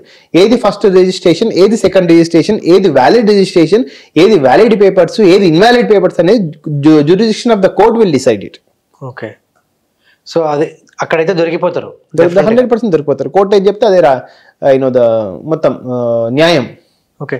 సేమ్ అదే డేట్లో అదే ఇయర్లో ఒకవేళ వీళ్ళు రిజిస్ట్రేషన్ చేసుకుని ఉంటాయి, అదే ఇయర్ రిజిస్ట్రేషన్ లో ఎవరిది ఫస్ట్ రిజిస్ట్రేషన్ టైంతో సహా తెలిసిపోద్ది కదా. అవునా? ఇప్పుడు second registration is completely invalid, okay, first registration is valid. Okay. And PD act వచ్చిందంటే ఇంకా నువ్వు 15 సంవత్సరాల 10 సంవత్సరాల దాకా నువ్వు బయటికి రావరా అని చెప్పేస్తారు. సో అసలు పీడీ యాక్ట్ ఎటువంటి అంటే క్రైమ్స్ చేస్తే ఈ పీడీ యాక్ట్ పడుతుంది? మామూలుగా పీడీ యాక్ట్ అంటే ప్రివెంటివ్ డిటెన్షన్ యాక్ట్ అంటారు. అంటే ఏంటంటే ఈ వ్యక్తి మీద ఆల్రెడీ 3-4 ఎఫ్ఐఆర్లు ఉన్నాయి, ఈయన సమాజంలో ఉంటే ఎక్కడికైనా వెళ్తే ఏం క్రైమ్ జరుగుతుందో మనకు తెలియదు, అందుకు నువ్వు పోలీస్ స్టేషన్కి నీ కేసులు పూర్తయ్యే వరకు పోలీస్ స్టేషన్కి వారానికి ఒకసారి వచ్చి సంతకాలం పెట్టిపో. ఎన్ని కేసులు ఉంటే పీడీ యాక్ట్ పడుతుంది? Minimum 2-3, 2 or 3 maximum. అది కూడా మేజర్ క్రైమ్స్. చిన్న ఒక 5-6 ఉంటే కూడా పీడీ యాక్ట్ పడే అవకాశం డిపెండ్స్ అపాన్. అప్పుడు ఇంటెలిజెన్స్ విజిలెన్స్ అండ్ డిపార్ట్మెంట్ ఉంటుంది, వాళ్ళు ఈ వ్యక్తి మనకు తీవ్రత అనిపిస్తే పీడీ యాక్ట్ పెట్టచ్చు. యాక్చువల్గా చాలా రేర్ కేసెస్, ఓన్లీ రౌడీలు గుండాల మీద పెడుతుంటారు. అండ్ కక్ష సాధింపుల మీద పొలిటీషియన్స్ కూడా ఈ మధ్యానికి పీడీ యాక్ట్ పెడుతున్నారు. యాక్చువల్గా కనయ్య కుమార్ మీద పెట్టిన పీడీ యాక్ట్ అట్లా. సో పీడీ యాక్ట్ ఉంటే మీరు వారానికి 1-2 సార్లు వచ్చేసి మీరు పోలీస్ స్టేషన్లో సంతకము, మీరు ఈ కాన్స్టిట్యూషన్లే ఉన్నారు, మీరు బయటికి వెళ్ళలేదు, విదేశాలకు వెళ్ళలేదని prove, just to prove.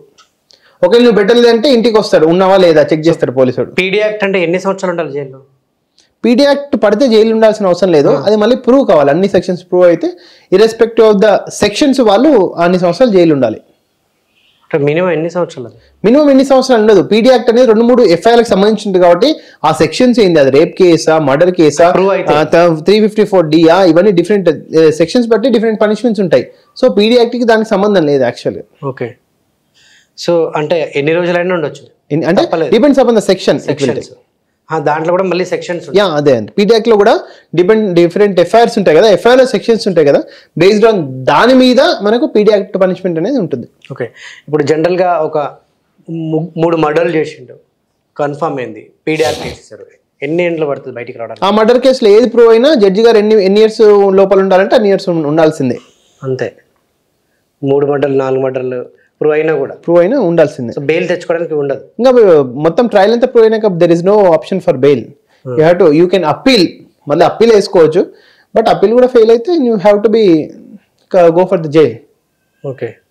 So ఏంటి ఈ మర్డర్ చేసే వాళ్ళ మైండ్ సెట్ కానీ అంత క్రిమినల్గా ఎందుకు తయారవుతారు ఒక మనిషిని చంపాలని? వాళ్ళకు కూడా పర్సనల్ రీజన్స్ అండి. కొందరు సుపారీ ఇస్తారు. బీహార్లో ఏంటి మామూలుగా ఇంతకుముందు ఒక 20 years బ్యాక్ 20 రూపాయలు ఇస్తే మర్డర్ చేసేవాళ్ళు, అట్లాంటి బ్యాచెస్ ఉన్నాయి బీహార్లో. So depends on the financial issues, private issues, personal issues, ఇవన్నీ కూడా నేను నీ మీద ఆధిపత్యం చెలాయించని కోరిక, ఆతురత, ఇవన్నీ కూడా నాకు పొలిటికల్గా అడ్డొస్తుంది, వాడు మర్డర్ అయిపోతే నాకు బాగుంటుంది, ప్రణయ్ హత్య కేసులో ఆడు మర్డర్ అయితే నా బిడ్డను వేరేవానికి ఇచ్చి పెళ్లి చేసుకొచ్చిన ఆలోచన, ఇవన్నీ కూడా రీజన్స్. సో చాలామంది అంటే కొందరు ఇప్పుడు డబ్బున్నోళ్ళు ఒకరిని చంపాలంటే ఇట్లా మీరు అన్నట్టు కొందరికి సుపారీ ఇచ్చి చంపిస్తూ ఉంటారు. నువ్వు వెళ్ళు అని చంపేస్తే ఏదైనా ఉంటే బ్యాక్ ఎండ్లో నేను చూసుకుంటా, నేను బెయిల్ మీద తీసుకొస్తా అని చెప్పి అట్లా జరిగిన సంఘటనలు చాలా ఉన్నాయి. So how could it possible? సుపారీ ఇచ్చినోడు కూడా క్రైమే అండి యాక్చువల్గా. ఎవరైతే నిన్ను చంపాలని, ఎవరినైనా చంపాలని ఒకరిని రౌడీ గుండాలను పంపించినా అది అబెట్మెంట్ అని ఉంటుంది, ఎంకరేజ్మెంట్ అవుతుంది, అది కూడా 100% క్రైమ్ కిందకి దారితీస్తుంది. సో ఆయన కూడా జైలుకి పోవాల్సి డెఫినెట్లీ. ఇప్పుడు మారుతిరావు అదే విషయం కదండి, ప్రణయ్ని చంపిన వ్యక్తిలో మారుతిరావు సుపారీ ఇచ్చినందుకు ఆయన ఫైనల్గా ఆయనని ఏమని చేశారు. సో ఆయన ఆ టార్చర్ తట్టుకోలేక ఊరేసుకొని చచ్చిపోయిండు. ఆ మధ్యకాలంలో పంజాగుట్ట స్టేషన్లో ఒకే టైంలో 85 మంది పోలీసులు సస్పెండ్ చేసి పడేశారు. సో షకీల్ భాయ్ అని మాజీ ఎమ్మెల్యే కొడుకు ఏదైతే ప్రగతి భవన్ దగ్గర యాక్సిడెంట్ కేసు, సో అక్కడ సుపారీ తీసుకున్నారు లేకుంటే లంచం తీసుకున్నారని ఒక కారణంతో ఒకే స్టేషన్ నుంచి 85 మందిని సస్పెండ్ చేయడం ఒక హిస్టరీ. ఎస్. సో ఏంటి సార్ ఆ కేసును? డెఫినెట్గా అండి దాన్ని పాజిటివ్గా తీసుకోవచ్చు. యాక్చువల్గా పోలీసుల్లో కూడా లంచగుండ్లు అనేది తయారయ్యారు యాక్చువల్గా. సో ఇప్పటికీ కూడా చాలామంది ఏసీబీ ట్రాప్లో ఇరుక్కుంటున్నారు. ఏఎస్ఐలు కానీ ఎస్హెచ్ఓలు కానీ లంచాలకు అలవాటు పడి ఇరుక్కుంటున్నారు. దానివల్ల డెఫినెట్గా ఏసీబీ వాళ్ళకు ఒక విజిలెన్స్ డిపార్ట్మెంట్ అనేది ఉంటుంది. సపోజ్ షకీల్కి యాంటిసిపేటరీ బెయిల్కి కోఆపరేట్ చేసినని తెలిస్తే ఒక విజిలెన్స్ డిపార్ట్మెంట్ అనేది ఉంటుంది. వాళ్ళ లోపల ఇంటెలిజెన్స్, ఎస్బీ స్పెషల్ బ్రాంచ్, వాళ్ళ ఇన్ఫర్మేషన్ ఇంటెలిజెన్స్ ప్రకారం వెళ్తే పోలీస్ స్టేషన్లో ఎస్హెచ్ఓ అందరినీ మేనేజ్ చేసుకుంటూ వచ్చిండు, ఇంక్లూడింగ్ కెమెరాలు కూడా మేనేజ్ చేసుకుంటూ వచ్చిండు అంటే అందరినీ తీసి ట్రాన్స్ఫర్ చేసిండు. దాంట్లో తప్పలేదు. Evidence based on evidence report ప్రకారమే maybe it might be happen. Okay. So ఆ మధ్యకాలంలో సుప్రీంకోర్టు కూడా 2007లో శ్రీరాముడికి అస్తిత్వం లేదు అని చెప్పినటువంటి సుప్రీంకోర్టు మరి అదే అయోధ్యలో 2019లో మళ్ళీ రామ మందిరం ఎట్లా కట్టారు? గుడ్ క్వశ్చన్ అండి. యాక్చువల్గా సుప్రీంకోర్టుకు ఒక అధికారం ఉంది, ప్రాథమిక అధికారం. తన యొక్క జడ్జిమెంట్ని తను మళ్ళీ రీరైట్ చేసే అధికారం కూడా ఉంటుంది. సుప్రీంకోర్టుకి మాత్రమే ఉంటుంది, హైకోర్టుకు కూడా ఉంటుంది. హైకోర్టు అండ్ సుప్రీంకోర్టుకు నువ్వు 2000లో ఆ సర్కమ్స్టాన్సెస్ మీద ఒక ఆర్డర్ ఇచ్చావు, దాని తర్వాత 2024లో మళ్ళీ ఆర్డర్ రీరైట్ చేసుకునే అధికారం ఉంటుంది, రివ్యూ చేసుకునే అధికారం ఉంటుంది. ఫర్ ఎగ్జాంపుల్ 2005లో మందకృష్ణ మాదిగ విషయంలో మాలామాదిగ రిజర్వేషన్స్, ఎస్సీ వర్గీకరణలో అప్పుడు జడ్జిమెంట్ ఫేవర్గా రాలే. మళ్ళీ రివ్యూ పిటిషన్ వేసి మళ్ళీ 19 years వాదన తర్వాత మొన్న ఫేవర్గా వచ్చింది. సో సుప్రీంకోర్టుకు ఒక ప్రాథమిక అధికారం ప్రత్యేకంగా ఉంటుంది యాక్చువల్లీ కాన్స్టిట్యూషన్ ఆర్టికల్ ప్రకారము. సో ఆ అధికారం వల్ల రీరైట్ చేసుకోవచ్చు జడ్జిమెంట్స్. ఓకే. అయితే రీసెంట్గా నేను ఒకటి విన్నాను, ఇప్పుడు ఇదే హైదరాబాద్లో ఎంతోమంది ముస్లిమ్స్ ఉన్నారు. ఇది వాక్ఫా అనే ఒక వీళ్ళది కమ్యూనిటీ అనేది ఉంటుంది. ఒకప్పుడు చాలామంది ఇక్కడ ఉన్న ముస్లిమ్స్కి ల్యాండ్స్ కానీ ఇల్లులు కానీ ఇవ్వడం జరిగింది. అదే మన హిందువులు ఇక్కడ ప్రతి ఒక్కరు కూడా మనం ఇంటి పన్ను కడతా ఉంటాం కదా. ఇప్పుడు అదే వాళ్ళు ఈరోజు ఖాళీ చేసి వెళ్ళిపో, ఇక్కడ అవి మాయ మేము తీసేసుకుంటామంటే కూడా తీసేసుకునే హక్కు కూడా వాళ్ళకు ఉంటుందని చెప్పేసి విన్నాను. సో దీంట్లో అంటే అకార్డింగ్ టు రాజ్యాంగబద్ధ ప్రకారం సో ఇక్కడ హిందువులకు ఒక హక్కు, ముస్లిమ్స్లకు ఒక హక్కు ఉందా ఏంటని? అట్లేమి అందరికీ ఒకటి హక్కులు ఉంటుంది. ముస్లింలలో వక్ఫ్ బోర్డ్ అనే ప్రాపర్టీస్ ఉంటాయి, ఇక్కడ హిందువుల్లో ఎండోర్మెంట్స్ ప్రాపర్టీస్ అని ఉంటాయి. సో ఇక్కడ రెండు కూడా గవర్నమెంట్ ప్రాపర్టీస్. ఇప్పుడు వక్ఫ్ బోర్డు అంటే మనం ఎట్లయితే పన్ను పే చేస్తున్నామో వాళ్ళు కూడా పే చేస్తారా? డెఫినెట్గా అండి. ఎవరైనా పే చేస్తారు, ఇది గవర్నమెంట్ పే చేసుకుంటుంది. యాక్చువల్గా ఎవరైతే అనుభవదారులు ఉంటో వాళ్ళు 100% పే చేయాల్సి వస్తుంది గవర్నమెంట్కి. So but government based on religion sentiments ప్రకారము, వాళ్ళ యొక్క రూల్స్ అండ్ రెగ్యులేషన్ ప్రకారము రాయితీలు కూడా ఇస్తుంది ఆ పన్నులకు. అయితే వక్ఫ్ బోర్డ్ ప్రాపర్టీస్ కొన్ని మాత్రం ఇన్హెరిటెన్స్ ఉంటాయి, కొన్ని ఆ పర్పస్ అయిపోయినాక మళ్ళీ మీరు వక్ఫ్ బోర్డ్కి ఇవ్వాల్సి వస్తుంది. సో ఇప్పుడు అదే ఎవరైతే వక్ఫ్ బోర్డుకి సంబంధించిన వాళ్ళు ఉన్నారో మొత్తం ఇండ్లు ఖాళీ చేసి వెళ్ళిపోవాలంటే వెళ్ళిపోవాల్సిందేనా? డెఫినెట్లీ. ఇప్పుడు గవర్నమెంట్ అది ఇష్టం, గవర్నమెంట్ ఇష్టము. మీరు ఖాళీ చేయాలంటే డెఫినెట్గా గవర్నమెంట్ ప్రాపర్టీ కాబట్టి దే కెన్ రిమూవ్ అంతే. సో మొత్తం అంటే అప్పుడు డిపెండ్స్ అపాన్ వర్క్, అది ఏదైతే వర్క్ ఇచ్చారో మొత్తం ఇన్హెరిటెన్స్ ప్రకారము ఆ డాక్యుమెంట్ ప్రకారం ఉంటుంది. కంప్లీట్ గవర్నమెంట్ ల్యాండ్ తీసుకున్నారా లేకపోతే వీళ్ళు ప్రైవేట్ నుంచి వాళ్ళ వారసులకు వర్క్ ఇచ్చారా లేదా అనేది దాని మీద బేస్ అయి ఉంటుంది యాక్చువల్గా. ఓకే. సో నాకు తెలిసి రేప్ కేసెస్ కూడా మీ దగ్గరికి చాలా వస్తుంటాయి కదా? చాలా వస్తుంటాయి. ఇటువంటి రేప్ కేసెస్ నిజంగా ఆ కేసెస్ని మీరు ఎలా డీల్ చేస్తారు? ఆ క్రైమ్ చేసిన క్రిమినల్స్ని కూడా నిజంగా ఎలా స్టడీ చేస్తారు? వాళ్ళ మైండ్ సెట్ ఏంటి సార్? వాళ్ళ మైండ్ సెట్ ఏంటంటే అమ్మాయిని శారీరకంగా అనుభవించి వదిలేయాలని మ్యాక్సిమం ఉంటారు. నాకు తెలిసి ఇంకోటి 75% ఆఫ్ ద రేప్ కేసెస్ ఇద్దరు ఇష్టంతోనే జరుగుతాయి. దాని తర్వాత గొడవలు వచ్చి అబ్బాయి మీద రేప్ కేసు పెట్టడానికి ముందుకు వస్తారు యాక్చువల్గా. సో ఇట్లాంటి యాజ్ పర్ ఎన్సీఆర్బి డేటా ప్రకారము, national crime record bureau data ప్రకారం 74 to 75% of the rape cases are not proved guilty యాక్చువల్గా. సో ఇక్కడ ఏంటంటే ప్రతి ఒక్క సెక్స్ రేప్ కాదు, ప్రతి ఒక్క రేపు సెక్సే, బట్ ప్రతి ఒక్క సెక్స్ అనేది రేప్ కాదనే ఉద్దేశం ఎవరైనా రేప్ విక్టిమ్స్ ఆలోచించాల్సిన విషయం యాక్చువల్లీ. ఎందుకంటే మన దిశ సంఘటన తీసుకోవచ్చు, అటువంటి రేప్ కేసెస్ అయితే వాళ్ళ మైండ్ సెట్ ఏంటి? అటువంటి వాళ్ళ మైండ్ సెట్ ఏంటంటే ఇప్పుడు రేప్కి ముందు కూడా ఎక్కువగా దాదాపు రేప్ చేసిన వాళ్ళు దాదాపు ఒక 50% ద అక్యూజ్డ్ ఆల్కహాల్ తీసుకొని వాళ్ళ యొక్క ఆలోచనలో లేకపోవడం వల్ల, వాళ్ళ యొక్క అన్కంట్రోల్నెస్ చేయకపోవడం వల్ల ఆ రేప్ అనే ఇన్సిడెంట్కి వీళ్ళు పాల్పడుతున్నారు యాక్చువల్గా డేటా ప్రకారం. ఇంత డేటా అనాలిసిస్. మిగతా కోరికలు ఎక్కువයි, రెండోది, మూడోది వాళ్ళ మీద ఆధిపత్యం చెలాయించిన రీజన్స్ తోటి రేపు ముందుకు వెళ్తున్నారు యాక్చువల్లీ. ఈ రేపిస్ట్ల మైండ్ సెట్ అట్లా ఉంటుంది అంతే. ఆల్కహాల్ తీసుకోవడం, దాని తర్వాత అయిపోయాక వాళ్ళని చంపి ఏం లేదు, వాళ్ళకి సెక్స్ అంటేనే సెక్సే ప్రపంచం. మళ్ళీ మనిషిని చంపడం ఎందుకు? చేసి వెళ్ళిపోవచ్చు కదా. దాన్ని ఇప్పుడు అది ఒక పైశాచిక ఆనందం. ఇప్పుడు రేపు వాళ్ళు ఏమనుకుంటారంటే రేపు చేస్తే మళ్ళీ మనకి శిక్ష. ఇప్పుడు అమ్మాయి లేకపోతే వాళ్ళకు లా మీద అవగాహన ఉండదు కదా, చట్టం మీద అవగాహన లేక వాళ్ళని చంపడం జరుగుతుంది యాక్చువల్గా. ఓకే. ఇప్పటిదాకా మీరు బాగా అంటే చూసినటువంటి ది మోస్ట్ వైలెంట్ కేసు కానీ, నిజంగా అది ఒక సెన్సేషన్ కేసు కానీ ఏంటి సార్ అది?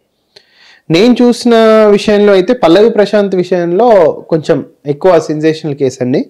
ఆయన Bigg Boss last year Bigg Boss house నుంచి రావడము, డైరెక్ట్గా వితౌట్ నాలెడ్జ్ పోలీసు వాళ్ళు అరెస్ట్ చేయడం అనేది నేను చేసిన దాంట్లో ఒక హిస్టారికల్ కేసుగా కూడా చెప్పుకోవచ్చు. బెయిల్ మేము చెప్పాం మీడియాకు, మేము ప్రొవిజన్స్ అన్ని చూసి చెప్పాం, 48 గంటల్లో పల్లవి ప్రశాంత్ ముందే తెచ్చి పెడతాం, అండ్ 48 అవర్స్లో 24 అవర్స్ నుండి బెయిల్ వచ్చింది యాక్చువల్గా.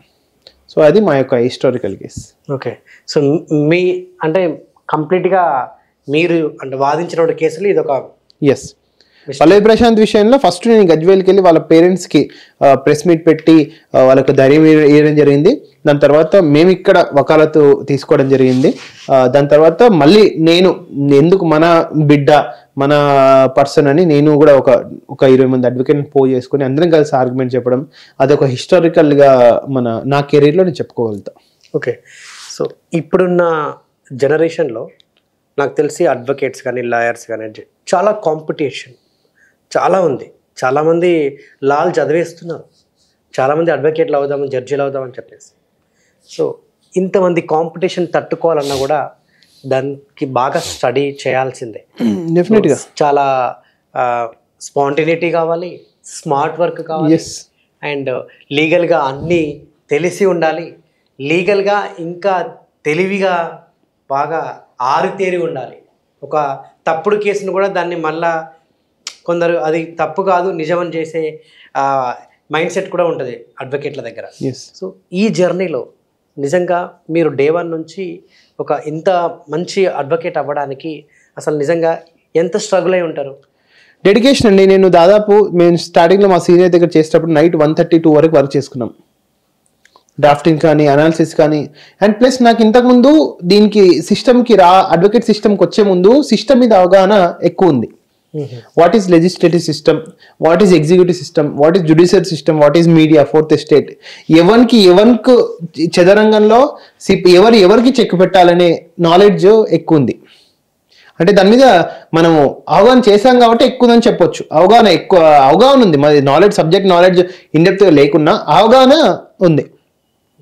దాంట్లో మనము ఇప్పుడు సపోజ్ ఎస్హెచ్ఓ తప్పు చేస్తుండు, ఎస్హెచ్ఓకి లీగల్గా వెళ్తే మనకు ఎంత టైం పడుతుంది, కన్సర్న్ ఆయనకు పై హైయర్ అథారిటీ ఉంటాడు ఇక్కడ, ఆయన ఎట్లా యూటిలైజ్ చేసుకోవాలి, ఏసీపీ తర్వాత డీసీపీ తర్వాత సిపి తర్వాత ఐజీ తర్వాత డీజీపీ, ఎవరికి చెక్ పెట్టాలి అనే అవగాహన ఉంటే మాత్రం అడ్వకేట్ వృత్తిలో మంచిగా రాణించవచ్చు.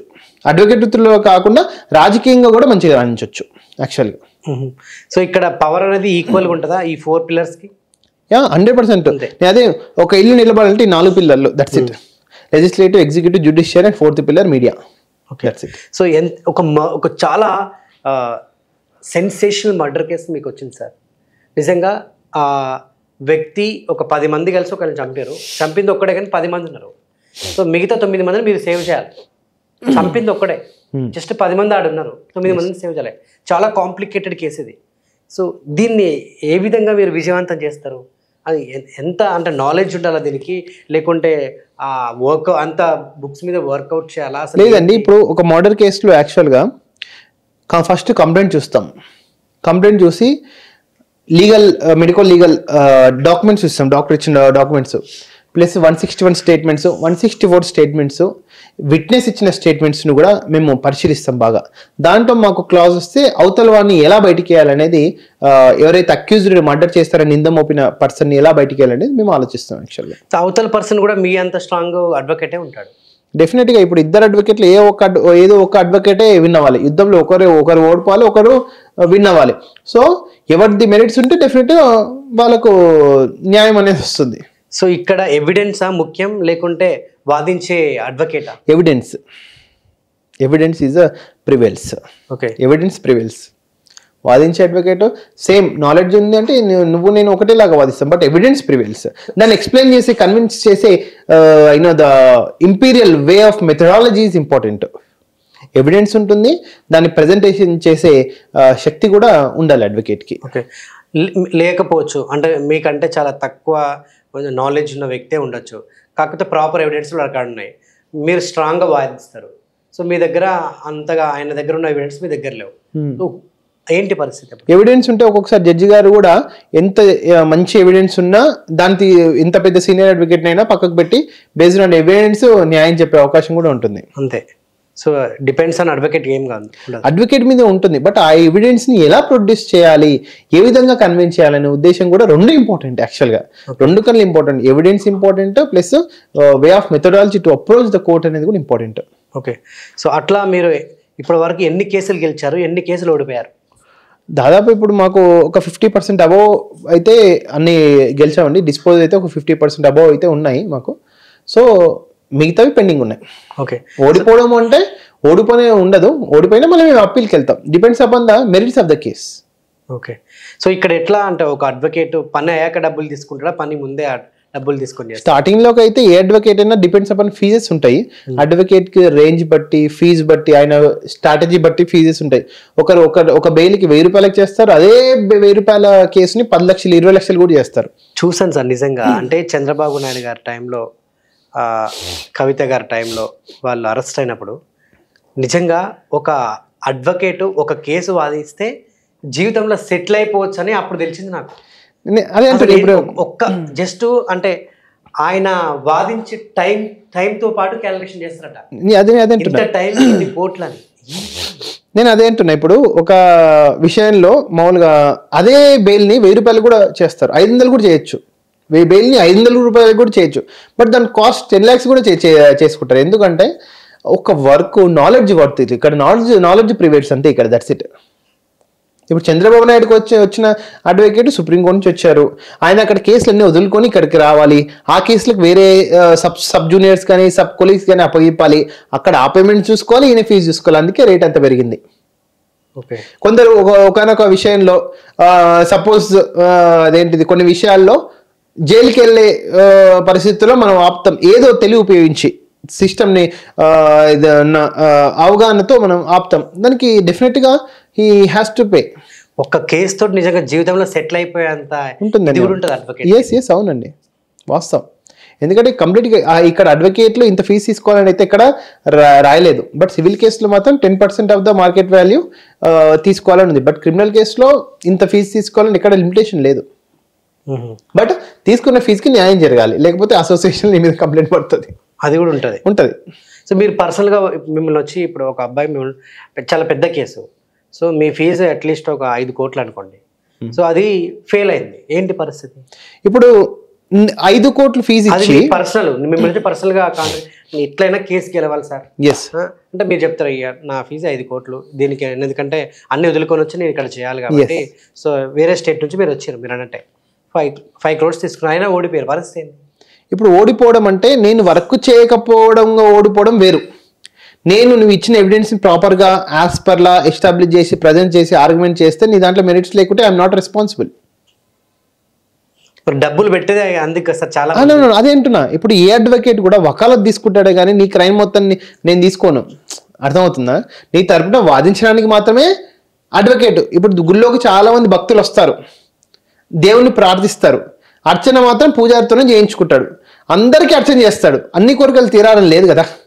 రేపొద్దున నువ్వు 100 రూపాయలు అర్చన చేయించుకున్నా నాకు ఈ కోరిక తెలియదు పూజారికి వచ్చి క్లెయిమ్ చేస్తే ఊకుంటాడా? అంతేనా కదా? నువ్వు దేవుణ్ణి అడగలేవు, పూజారిని అడగలేవు. నీ యొక్క ఎంత దేవుడికి ఎంత కోరిక కోరుకున్నా దానికి తగ్గ కృషి అయితే ఉంటుంది. సో ఇక్కడ కూడా ఎవిడెన్స్ అనేది బేస్డ్ ఆన్ ప్రివెల్స్. యాక్చువల్గా ఎవిడెన్స్ని ప్రజెంట్ చేసే శక్తి కూడా నాలెడ్జ్ కూడా అడ్వకేట్కి ఉంటే అప్పుడు కేసు విన్ అవుతుంది. Thank you so much sir. నిజంగా మా పోడ్కాస్ట్కి ఇంత టైం ఇచ్చి చాలా ఇన్ఫర్మేషన్ ఇచ్చారు. సో గైస్, ఇటువంటి ఇంటర్వ్యూస్ ఇంకా మన పోడ్కాస్ట్లో చాలా వస్తూనే ఉంటాయి. సో ఈరోజు మనం క్రైమ్స్ ఎలా చేస్తారు, అసలు వాటికి సెక్షన్స్ ఏంటి, నిజంగా సో చాలామందికి అవగాహన లేదు కాబట్టి ఈ యొక్క పోడ్కాస్ట్ దాని గురించి మనం చేయాల్సి వచ్చింది. సో మీ సపోర్ట్ అండ్ అదేవిధంగా ఉంటే మాత్రం ఇటువంటి ఇంటర్వ్యూస్ ఒకటి కాదు ఇంకా చాలా చేస్తూనే ఉంటాం. అందరం కలిసి వర్క్ చేద్దాం. మీకోసం నేను ఇంకా మరిన్ని ఇంటర్వ్యూస్, ఇటువంటి ఇంటర్వ్యూస్ చేసుకుంటూ వస్తూనే ఉంటాను.